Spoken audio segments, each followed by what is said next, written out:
आपण पाहत आहात कराड टुडे न्यूज।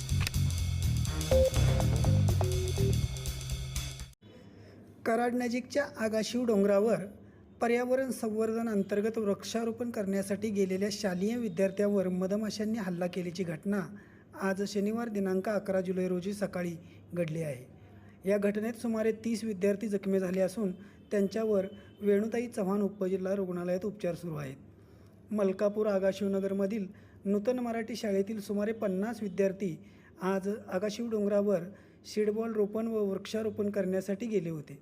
यावेळी अचानक मधमाशांनी विद्यार्थ्यांवर हल्ला केल्याने विद्यार्थी डोंगरावर पळू लागले। यावेळी शिक्षकांनी जखमी विद्यार्थ्यांना वेणुताई चव्हाण रुग्णालयात दाखल केले आहे। दरम्यान आगाशिव डोंगरावर वन विभागाने सतर्कतेच्या सूचना देणारे फलक लावण्याची गरज आहे। व्हिडिओ सौजन्य राधिका पनाळे, आगाशिवनगर।